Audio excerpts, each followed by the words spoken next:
harus tetap kontrol diri. Iya, betul. Boleh ya tapi ya? Boleh. Boleh. Pernah dimarahin Miss Nia waktu jadi anak? Pernah. Pernah ya? Pernah, bukan sering ya? Oh Oke, iya. boleh. Boleh nggak marah gitu. Ya semua orang itu pastilah ya pernah marah gitu. Dan pastilah kita juga waktu jadi anak-anak juga pernah dimarahin orang tua. Marah itu sesuatu yang wajar. Tapi kita ingat ya, ini satu prinsip penting. Kalau kita jadi orang tua harus ingat ini. Anak-anak itu cerminan kita. Anak melihat, anak mendengar, anak melakukan. Jangan sampai kita lupa kalau itu anak kita. Kadang gini, aduh, anak ini kok cek bandele, anaknya sopo gitu. Lu lupa anaknya sopo. Anaknya dewek lupa. Sampai tanya anaknya sopo ya, anaknya kita sendiri kan. Kadang itu kita lupa gitu. Kalau misalnya itu anak kita, dan anak-anak itu sebenarnya apalagi usia-usia 0 sampai 13 tahun sebelum masuk masa pra-remaja, itu sangat banyak anak-anak itu pasti melihat kita. Jangan salah loh, kita pikir anak-anak nggak lihat, nggak dengar, kita bisik-bisik gitu. Jangan salah, anak-anak tuh telinganya di mana-mana, matanya di mana-mana. Gitu ya, kita kan sering kan gini kan, oh nggak tahulah anakku kalau aku lagi bertengkar dengan suami atau aku lagi bertengkar dengan istri, kita nggak pernah melakukannya di depan anak-anak. Loh, anak-anak juga bisa lihat. Ya, apapun yang kita lakukan, cara kita ngomong, apa yang kita omelkan gitu ya, misalnya kita nonton berita terus kita, pemerintah ini memang kurang pintar, itu anak-anak masuk. Ya, apapun yang kita kerjakan, apapun yang kita lakukan, anak-anak itu melihat, mendengar, dan dia melakukan. Jadi jangan salah kalau misalnya sudah usia 7, 8 tahun, 9 tahun, kemudian kita lihat anak-anak kita, itu cerminan kita deh pasti. Gitu ya, itu pasti cerminannya kita. Kalau misalkan belum sesuai dengan yang kita harapkan, berarti ada yang kita bisa tingkatkan dari cara kita menjadi orang tua buat anak-anak kita. Karena itu pasti cerminan kita. Nanti waktu udah masuk masa remaja, tadi kan ada ibu-ibu yang anaknya SMP kelas 1, SMP kelas 3 ya tadi. Nah, itu kan baru kelihatan ya. Baru peran orang tua tambah lama tambah turun, peran teman-teman tambah lama tambah naik. Gitu ya, kayak jungkat-jungkit gitu. Jadi peran orang tua sekarang makin kecil, orang tua nomor 1 nih, yang anaknya masih kecil dulu ingat pasti. Mamanya kemana dicari anaknya, mama kemana, pulang jam berapa, gitu ya. Yang udah anaknya tadi SMP kelas 3, gimana? Nggak Coba lagi. nyari kan, malah kita yang nyari gitu. Kamu jam berapa pulangnya, jangan malam-malam pulangnya. Kebalikan, tuh kayak gitu, jungkat-jungkit tuh. Dulu kita yang dicari-cari, udah besar kita yang nyari-nyari mereka gitu ya. Mereka yang, "Bu, mama ini udah besar, aku mah ngapain sih cari-cari?" gitu ya. "Ibu ini kok kayak gini." Kebalikan, zaman dulu coba, zaman masih kecil gitu ya, kita cari. Tadi yang ibu-ibu Butika anaknya masih 1 tahun ya, dinikmati loh Bu, anaknya masih Priska. cari. Ya, Priska ya? Oh, ya Priska. Priska. Yang anaknya masih 1 tahun, dinikmati loh Bu, anaknya masih cari-cari kita. Lihat nanti bentar lagi, teman-teman itu akan lebih didengarkan gitu ya. Tapi sebelum saat itu terjadi, kita masih punya waktu untuk taruh cara-cara yang benar, untuk taruh nilai-nilai yang benar, itu ya, untuk taruh karakter yang benar, kan itu yang kita mau kerjakan. Tadi ya, boleh nggak sih marah? Normal marah itu, nggak ada manusia yang nggak pernah marah sebaik apapun, ya kan? Normal, dan marah itu juga tidak salah, karena marah itu juga bentuk rasa sayang kita, ya kan? Kalau anak-anak itu misalnya nih, pegang pisau, terus kita langsung otomatis teriak, apakah itu salah? Tidak. Coba kita pelan-pelan, nak, jangan nak, ya keburu kena pisaunya gitu ya. Pasti kan kita refleksnya juga marah gitu ya. Jangan dipegang, dibilang ini berbahaya gitu ya.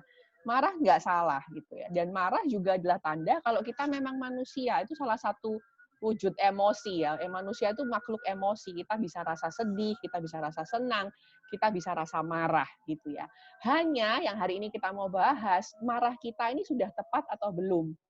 Kenapa kok perlu begitu? Karena marah yang tidak tepat akan meninggalkan bekas ke anak-anak yang sampai dewasa, anak-anak itu tetap pegang. Nah, itu yang jadi salah.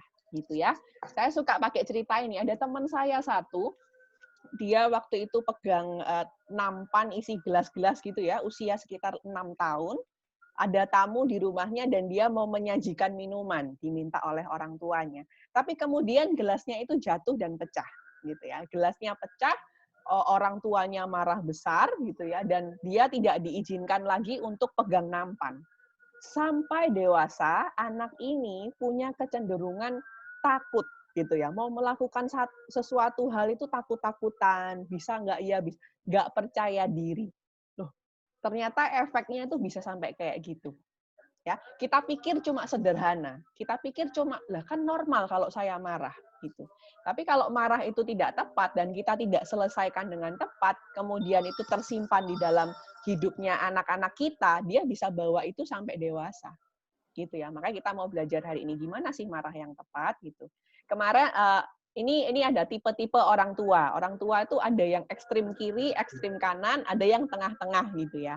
Orang tua ekstrim kiri itu orang tua yang suka marah-marah, keras, gaya militer gitu ya, sukanya main fisik dan teriak-teriak. Nah, ini biasanya ada kan tipe-tipe orang tua seperti ini. Mungkin orang tua kita ada yang tipe-tipe seperti ini juga. Jadi yang sukanya itu, saya masih ingat dulu sepupu saya. Kalau nilainya jelek tuh dia dipajang di depan rumah itu, kemudian dipukul pakai sabuk sama paman saya, dipukul pantatnya pakai sabuk, berkali-kali nangis-nangis. Nah, itu cara mendidik keras, otoriter gitu ya, marah-marah. Tapi ada juga yang tipe ekstrim satunya gitu ya, nggak pernah marah, nggak pernah teriak, nggak pernah pukul. Kalau kasih tahu pelan-pelan, kemudian dia mengatakan, oh ya nggak apa-apalah, anak itu kan punya hak untuk memilih gitu ya. Anak itu punya hak. Saya juga pernah pengalaman ketemu dengan orang tua tipe seperti ini gitu ya. Suatu kali ketemu sama saya, baru pertama kali ketemu, si ibunya ini bilang, ayo kasih salam sama tante, ayo kenalan sama tante, say hi gitu ya. Terus anaknya ini nggak mau, gitu udah besar loh anaknya, mungkin sekitar 7-8 tahun. Dia langsung sembunyi di belakang mamanya gitu ya. Loh jangan gitu, nggak sopan, ayo say hi dulu gitu. Terus anaknya nggak mau, diem aja gitu. Terus mamanya bilang gini, ya sudah kalau nggak mau ya nggak apa-apa, kan kamu punya hak juga kok untuk nggak mau. Nah, padahal kalau menurut saya itu masalah sopan santun gitu ya. Orang tua harus mengajarkan sopan santun. Ada juga tipe-tipe seperti itu. Apapun yang diminta sama anaknya diturutin gitu. Kira-kira kita area yang mana nih? Tengah ke kiri atau tengah ke kanan nih kira-kira? Tengah ke marah-marah atau tengah ke sabar? Cenderungnya mana nih? Kalau Bu Selvi Ya, mana cenderungnya? kalau saya biasanya cenderung dulu ya. Kalau bentar-bentar ya, ini si mute dulu ya sebentar. Ya. Saya mesti mute. Miss Amel bisa bantu saya untuk nge-mute? Oke, Bu Tika saya mute dulu ya. Ya, Oke. biar enggak ini suaranya.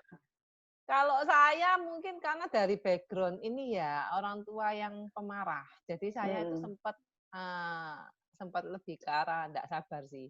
Tidak sabar. Iya. Iya, biasanya pasti ada efek dari orang tua juga sih, gitu. Entah kita bisa ikut persis kayak orang tua atau justru kebalikannya, biasanya gitu.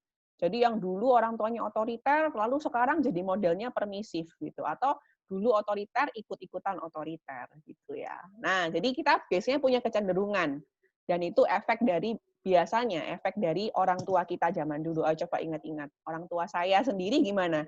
Arahnya yang mana? Kemudian ingat-ingat, kalau saya yang mana nih? Tengah ke kiri apa tengah ke kanan nih? Gitu ya. Kalau orang tua saya itu justru tengah ke kanan, gitu ya. Tengah ke kanan. Tapi grandpa saya, papanya mama saya itu tengah ke kiri, gitu ya.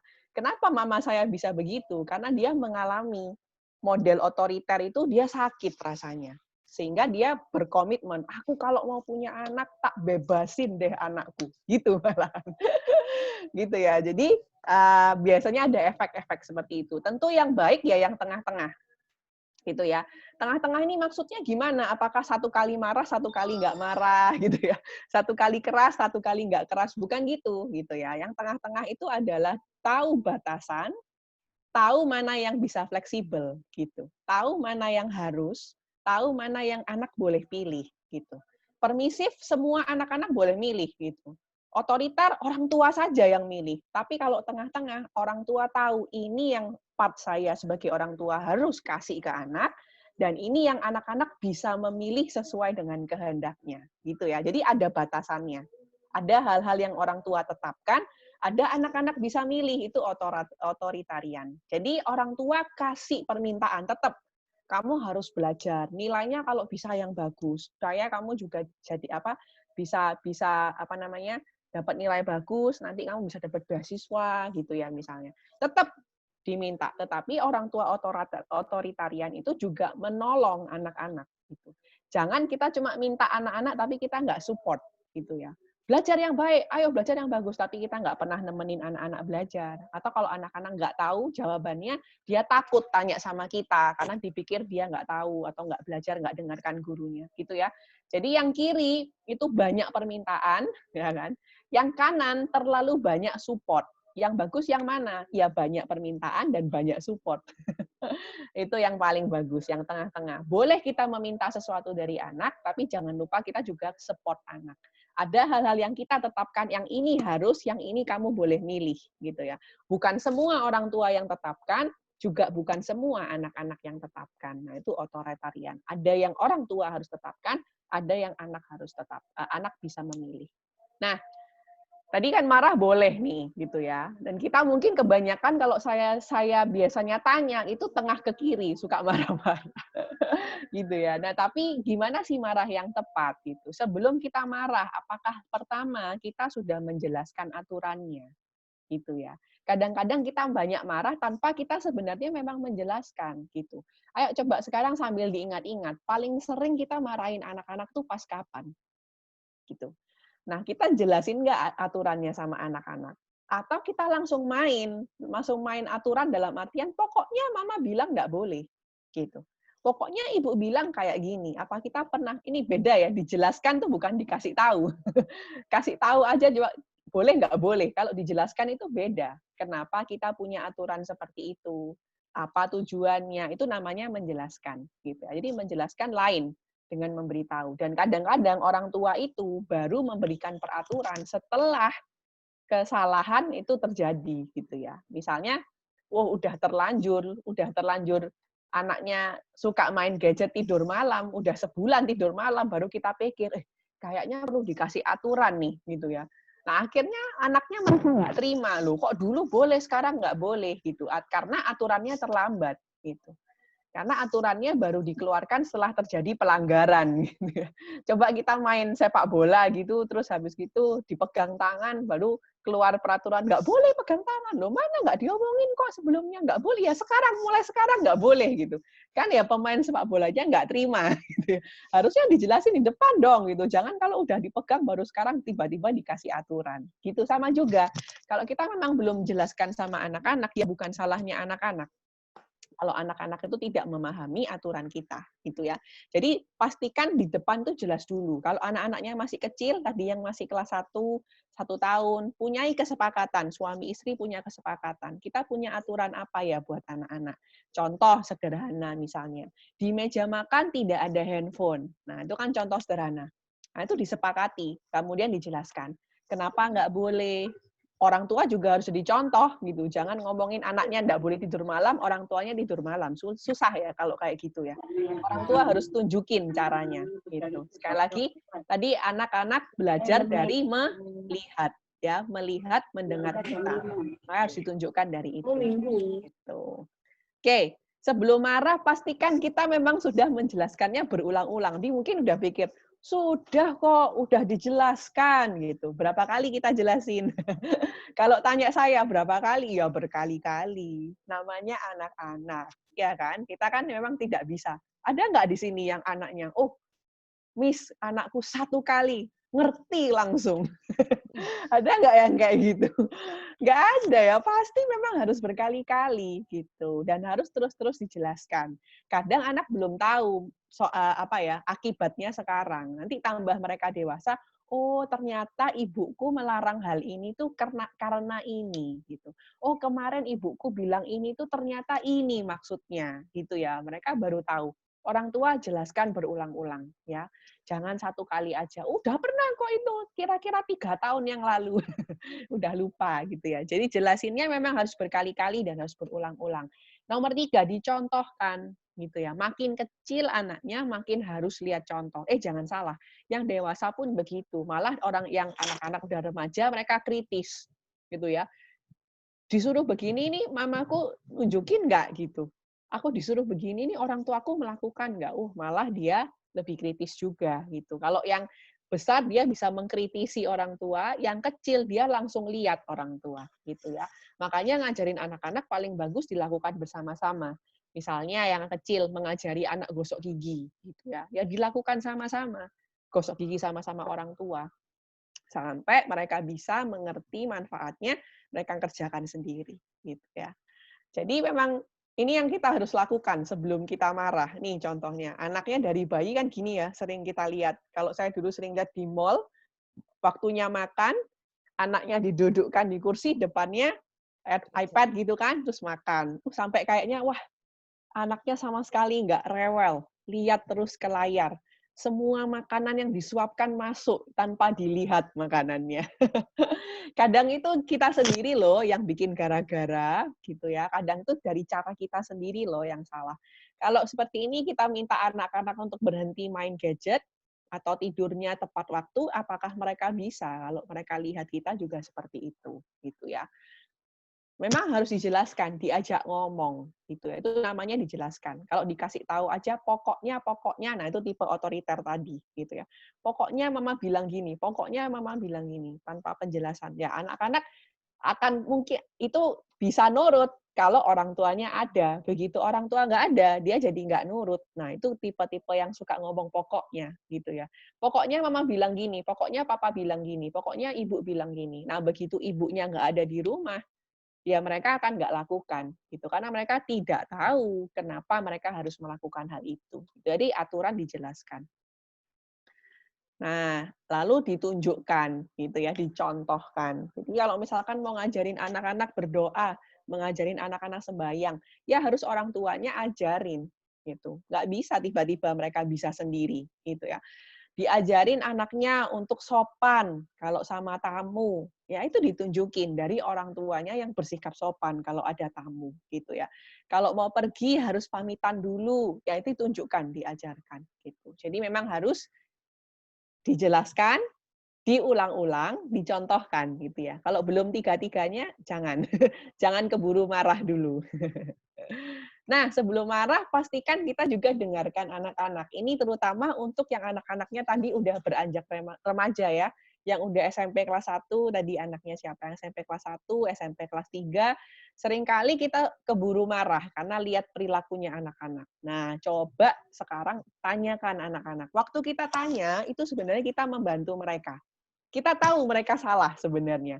Mungkin mereka pun juga sudah tahu mereka salah. Tapi waktu kita tanya, itu membuat mereka jadi berpikir, gitu ya. Jadi tanyain aja, kenapa kok misalnya kita mau marah, habis pecahkan piring, gitu. Terus kita akan tanya, kok bisa pecah? Gitu. Kita tanya. Iya, tadi bawanya nggak hati-hati. Gimana tadi bawanya? Iya, tadi sambil mainan. Jadi kesalahan itu dia akui sendiri kalau kita mau dengarkan anak-anak. Jangan langsung pecah, langsung kita tembak. Makanya ibu bilang hati-hati pegangnya. Kamu tadi sambil main kan, kamu kan. Jadi sudah ada sudah ada kita yang sudah ngejudge gitu ya. Kita udah, oh kamu pasti kayak gini, kamu pasti kayak gitu. Waktu kita tanya, anak-anak tuh bisa mengakui kesalahannya sendiri. Satu kali waktu dia pegang gelas lagi, dia ingat karena dia pernah ngomong sendiri. Gitu ya. Jadi waktu melakukan kesalahan bagus sekali kalau kita tanya sebenarnya. Gitu ya, daripada kita langsung marahin. Tanyain dulu, kenapa kok itu bisa terjadi? Jadi anak-anak belajar mikir kesalahan apa yang dia buat. Suatu kali waktu dia mau melakukan lagi, dia jadi ingat yang dia pernah katakan sendiri, ya. Bukan kita yang ngomong, gitu. Bukan kita yang, ini pasti karena kamu kayak gini. Ini pasti karena kamu kayak gini. Mama kan sudah bilang jangan kayak gini. Nggak keingat. Tapi kalau dia sendiri yang ngomong, iya, aku tadi kayak gini, makanya jatuh. Itu dia lebih ingat. Nah, itu ternyata dengarkan itu harus dilatih ya. Karena nggak cukup. Biasanya sering kebawa emosi, udah keburu marah sebelum kita mendengarkan. Makanya harus dilatih. Ya, didengarkan tuh harus dilatih. Nggak bisa orang tua tiba-tiba jadi sabar. Kalau tahu kita kurang sabar, ya harus melatih. Sebelum marah, ayo dengarkan. Sebelum marah, dengarkan dulu. Ingat ya, Jangan sampai nanti kita yang menyesal karena sudah mengeluarkan kata-kata yang nggak bisa kita tarik lagi. Ya, kata-kata itu nggak bisa dihapus. Waktu ibu-ibu di sini WA temennya gitu bisa di-delete ya. Oh, belum dibaca, salah message, di-delete dulu. Tapi kalau udah ngomong sambil marah sama anak-anak, apa bisa kita delete kata-katanya? Apa bisa kita hapus kata-katanya? Oh, tadi salah ngomong, Ibu. Jangan kamu dengerin ya, lupakan saja. Bisa? Nggak bisa. Ya, apalagi perkataannya itu perkataan yang sudah terlanjur menyakiti hati anak. Ya nggak bisa diulang. Walaupun kita waktu ngomong kita menyesal mungkin ya, duh kok ngomong kayak gitu ya. Duh, tuh salah ngomong ini. Ya udah terlanjur, nggak bisa balik. Nah, itu bisa menimbulkan luka gitu ya. Dan itu bisa kebawa loh sampai anak itu dewasa. Dan jangan salah, bisa sampai anak itu dewasa mempengaruhi cara dia nanti hidup sebagai orang dewasa, bahkan mempengaruhi dia sampai dia jadi orang tua. Nanti diulang lagi sama anaknya. Bisa sampai kayak gitu. Ternyata efek orang tua itu tidak hanya pada waktu anak-anak sama kita aja. Bahkan sampai dia jadi orang tua. Ingat, kita kan sendiri juga produknya orang tua kita kan. Gitu, akan jadi juga begitu. Makanya dengarkan. Harus sampai berhasil kita belajar mendengarkan. Gitu ya, belajar dengarkan. Dengarkan tuh bukan berarti, oh ya sudahlah, kalau gitu maaf. Enggak loh, tujuan kita kan mendengarkan adalah, oke, sekarang ibu mau dengar alasanmu apa. Gitu ya. Kalau masuk akal, kalau oke, ya sudah kita belajar dari sini. Kalau belum, kamu juga harus belajar di kesalahanmu. Ya, tetap kita bisa tegas gitu, tapi mendengarkan kan kita memberikan dia kesempatan untuk dia menjelaskan. Dan dari penjelasannya kalau memang dia benar-benar salah, dari situ dia akan merasa bersalah sendiri tanpa perlu kita marahin. Gitu ya. Jadi memang harus dengarkan. Jangan biarkan apa yang dilakukan anak mengontrol emosi kita, gitu ya. Ada satu contoh yang bagus tuh, remote control itu kan enak ya. Tekan 1 RCTI, tekan 2 SCTV, nggak perlu kita datang ke sana. Nah, seringkali kalau orang tua itu dikontrol emosinya sama anak, tuh sama tuh kayak kita kasih remote control ke anak, gitu ya. Anak gini, mama marah-marah. Diginiin nanti mamanya kayak gini. Ditekan nomor 3, nanti mamanya kayak gini, gitu ya. Jadi jangan biarkan anak-anak tuh yang mengontrol emosinya kita. Jangan biarkan situasi di luar yang mengontrol emosi kita. Kita yang harus berlatih, ya berlatih itu berarti mungkin bisa gagal, tapi pastikan kita terus berusaha sampai kita lama-lama bisa. Sama kayak naik sepeda ya, nggak tiba-tiba bisa naik sepeda. Mengontrol emosi juga sama, nggak tiba-tiba bisa langsung baik mengontrol emosi, tapi bisa dilatih terus-terusan gitu ya. Jadi ajarin sebelum marah, dengarkan dulu gitu ya. Mungkin udah mau meledak nih di sini. Coba tarik nafas dulu. Tarik nafas dulu, jangan langsung yang di sini yang keluar gitu ya. Ingat, jangan sampai salah ngomong gitu kan. Coba keluarin satu kata. Ayo jelaskan, gitu aja. Jelaskan dulu kesalahanmu apa gitu. Kamu boleh ngomong dulu sebelum mama yang ngomong gitu. Nanti biar dia bisa belajar dari sana. Bolehkah marah? Boleh, terutama kalau yang dilakukan anak membahayakan diri sendiri. Tadi ya kayak pegang pisau. Boleh marah, teriakin aja anaknya, karena itu berbahaya. Waktu kita teriak, anak-anak tahu bahwa, oh ternyata itu berbahaya ya, nggak boleh pegang. Gitu ya.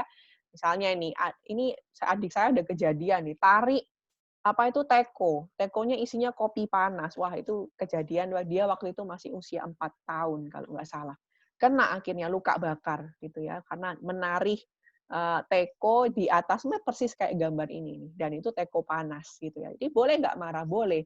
Apalagi kalau kita lihat tindakan dia itu bisa membahayakan dirinya sendiri dan membahayakan orang lain gitu ya. Jadi kalau dia berlaku kasar, mendorong temannya misalnya, bersikap kasar sama adiknya, tentu kita harus tegur dengan keras supaya anak juga tahu kalau oh ini tidak boleh, benar-benar tidak boleh gitu.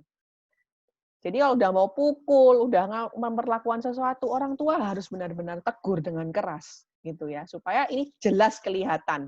Ini tadi ya porsinya kalau otoritarian ada hal yang orang tua tetapkan, ada hal yang anak-anak bisa fleksibel memilih. Tapi kalau sudah membahayakan diri dan orang lain itu jelas-jelas tidak boleh gitu ya. Itu partnya orang tua yang tarik garis. Bukan begitu caranya memperlakukan teman. Nah, itu orang tua harus tegas. Atau melanggar prinsip-prinsip penting yang telah diajarkan. Nah, setiap keluarga biasanya punya punya prinsip ya, misalnya tidak boleh menggunakan handphone di meja makan gitu ya. Itu kalau memang itu sesuatu yang penting, tegur dengan keras gitu ya.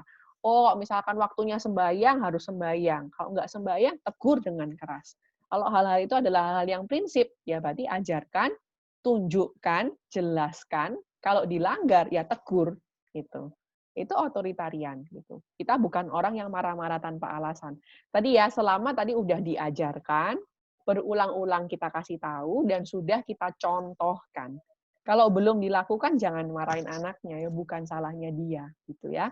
Jadi harus jelaskan dulu, kalau memang itu melanggar prinsip penting, tegur dengan keras, gitu. Terutama prinsip-prinsip seperti etika gitu ya, seperti tata sopan santun sama orang tua, sopan santun sama tamu dan lain-lain, itu tegur kalau memang itu bukan prinsip yang diajarkan, ini bukan seperti ini anak yang sopan misalnya gitu, tegur dengan keras. Yang harus diperhatikan, nah ini cara marah yang tepat. Mungkin kita emosi gitu ya, dan kita langsung pengen marah gitu.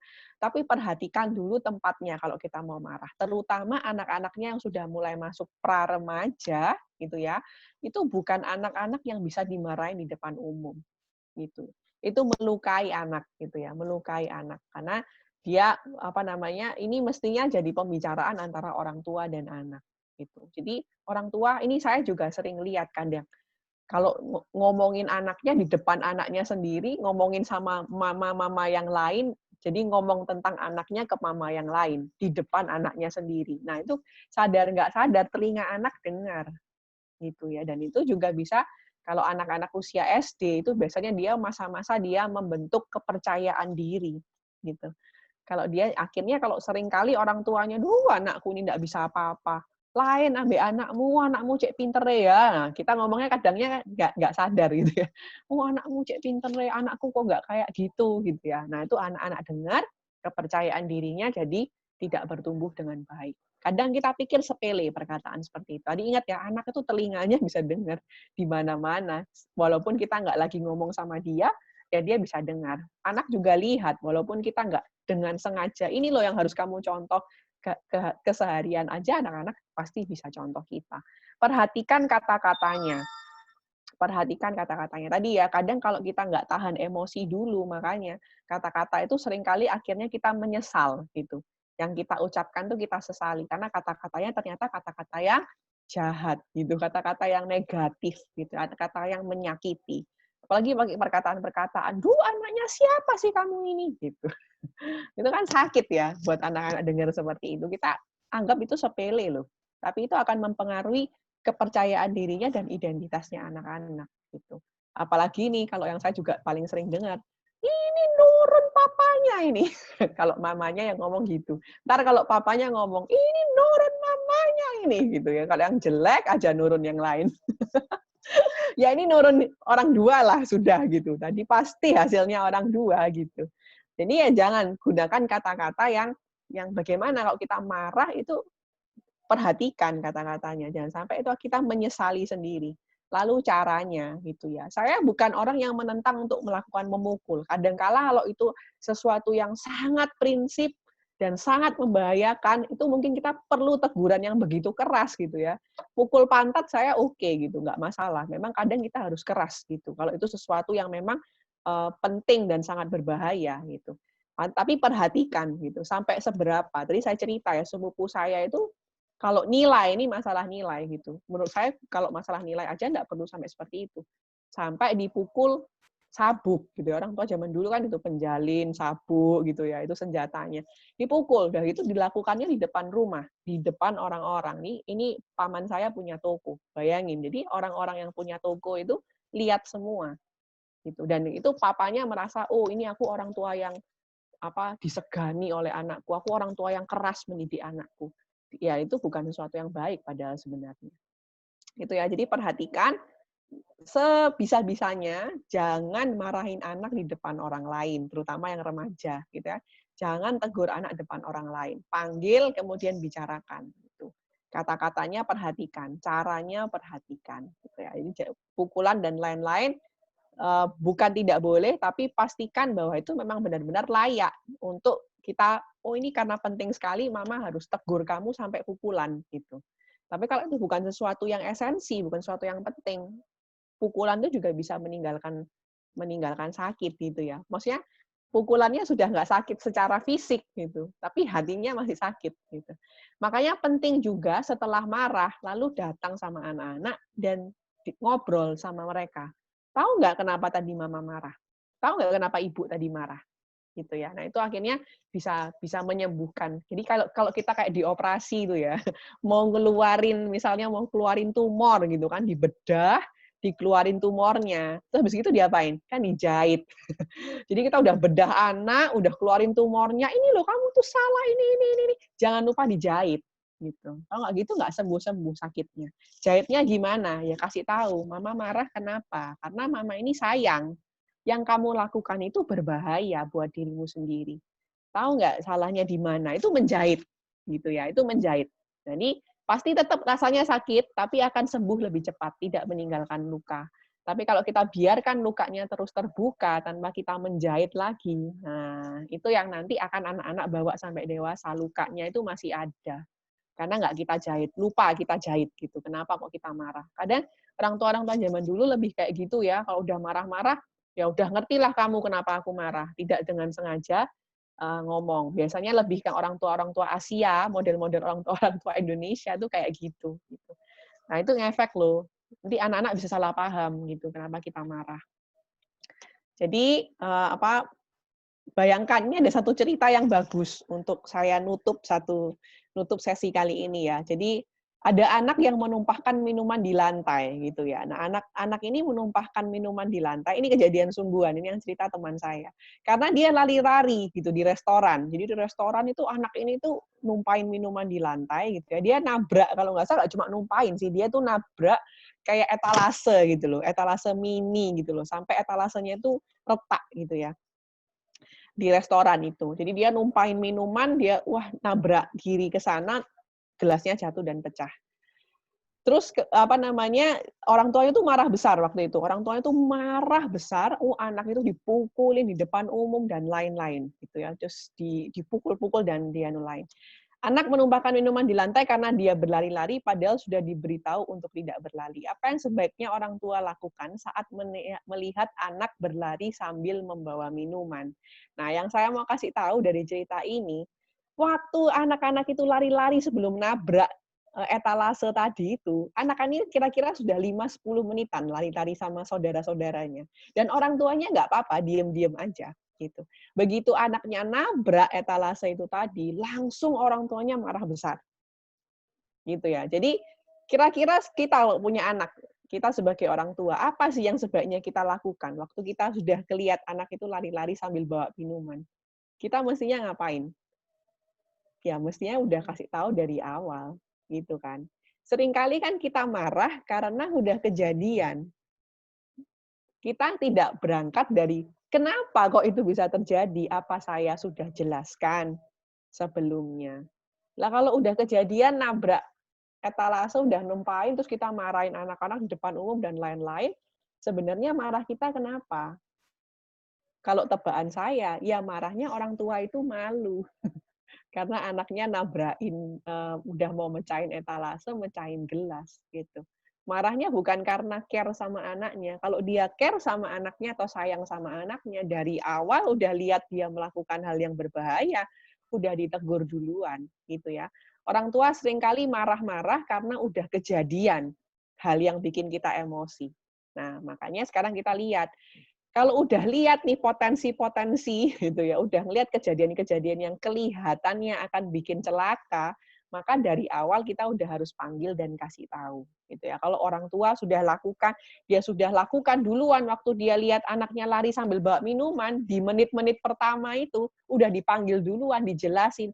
Jangan seperti itu. Boleh main di mana? Di playground. Ini tempat apa? Ini restoran. Ada teman, lihat tuh sebelah tuh bawa apa, berbahaya nggak, ditanyain anaknya. Oh iya bisa bahaya nggak, boleh main, ayo bisa nggak mainnya sambil duduk, mungkin nggak akan kejadian gitu ya. Tapi karena udah nabrak, udah pecah baru marah, ya itu sebenarnya marah kita mungkin bukan marah karena sayang sama anak, marah karena kita malu gitu mungkin, atau kan emosi gitu ya. Seringkali Lebih baik ya kita marah untuk mencegah daripada marah karena sudah kejadian. Kalau marah udah kejadian itu dikit efeknya untuk anak-anak. Dikit efek baiknya untuk anak-anak. Banyak efek jeleknya malahan. Tapi kalau kita marah untuk mencegah itu jauh lebih baik gitu ya. Jadi nggak kejadian. Itu namanya mengelola emosi. Jadi pastikan kalau kita emosi karena kita sayang sama anak, bukan karena kita yang merasa tidak dihargai atau tadi marah karena kita malu. Duh, malu aku tak marahin anakku gitu ya. Jadi bukan karena itu marah, kalau karena kita boleh marah kan boleh, apalagi kalau alasannya itu adalah karena kita care sama anak-anak. Itu yang lebih penting gitu ya, care sama anak.